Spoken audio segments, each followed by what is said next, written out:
in this like biohacking space we're in, which is like, you guys see, it's huge in Austin. Everyone's trying new things. Like, what are things that you see right now where you're like, people should be more careful? It's the wild, wild west in some ways. The good news is there are many things that are now getting lots of sort of iterations under their belt, and you're seeing the benefit and efficacy. And I always say, an absence of evidence, when you're thinking about evidence in the way the FDA thinks about it, is not necessarily proof that it doesn't work. The vast majority of things that work have to go through this pretty long life cycle of not having those types of validations. And by the way, those types of validations, for some things, they're incredibly difficult or impossible to do. You can't do a double-blind test with the cryo treatment. You can't say, well, you're in the blind group, i.e., you're not really getting cryo. Well, of course not, because I didn't get in negative 250 degrees. So some things are just really hard to test in the construct that has been set up. Some things are incredibly expensive to test. But when you're seeing, once again, millions of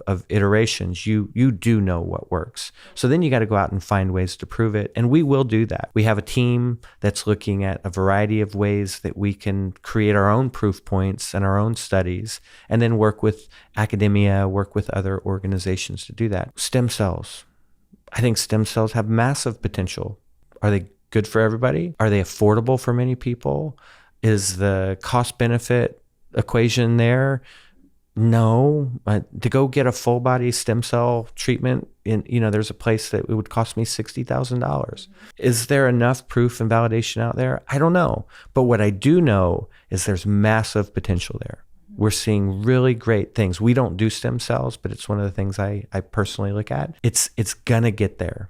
And hopefully it's going to get there in a way that is equitable, that it's not just for rich people. Yeah. My friend has a stem cell company, and it's called Stem Regen. And I mean, I was just taking it because he gave it to me. And it's a pill. I took them this morning. Oh, okay. Yeah. So he's our good friend. But then I was like, okay, he gave me a couple bottles. Let me go look to reorder. And I was like, oh, no, never mind, Christian. And that's not the expensive part of stem cells. By the way, I love their company. I think they're doing really great things. There are many people in that space that are doing great things, but it's not quite there yet. So I do think you got to be a little careful. I do think you got to be thoughtful about it. Hormones, peptides, I could go right down the list. Exosomes. If you go to like a biohacking conference, you'll see about 80 things. What the hell is that? And I don't think all of them are real. I don't think all of them are things that people should prioritize. I do think that the wellness space has tended to have a guru type dynamic to it, where kind of a cult of personality can create this momentum, and I'm going to go try that because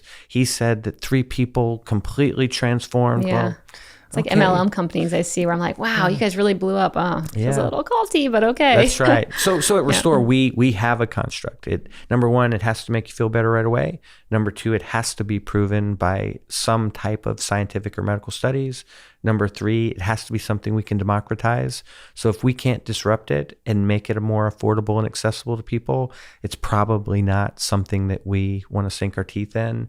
And then finally, it's something that we have to be able to do consistently and get consistent results. So i.e. something that's scalable, because we do this across the country in hundreds of retail outlets. So if it feels different in Austin than California and New York and Wichita, then we're probably doing something we shouldn't be doing. Yeah, I think just to kind of build on that, I think we oftentimes lose sight, or we're looking for the silver bullet. A lot of consumers are looking for what's the one thing that is just going to make me healthier.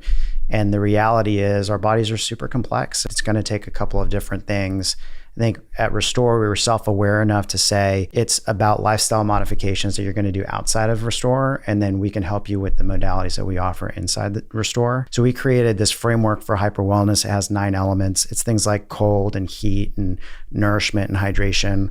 All of them have habits that you can build outside of Restore and that you should be.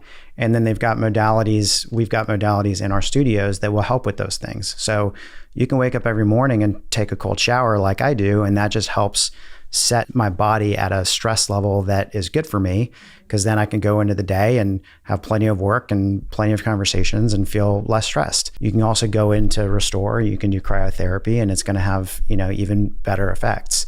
but there's things that you can do outside of a store and inside of a store. And I think in this kind of like biohacking, I'd say you need to. You need to. If you don't think that movement's an important thing, i.e. exercise, if you don't think the way you eat plays a big impact, and you could do crowd therapy every day, but do all the other stuff wrong, it'll still help.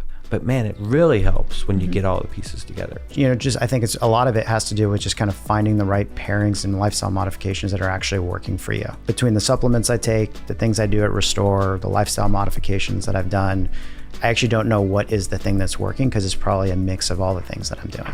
Hey, thanks for watching. This segment was made possible by our friends at Salesforce Commerce Cloud. If you're looking for the #1 platform for all your commerce needs, go check out salesforce.com/commerce. And don't forget to subscribe below and tap that little bell icon so you can stay on top of all the amazing new segments and full episodes that we'll be putting out over the coming year with some of the best and most influential commerce leaders out there.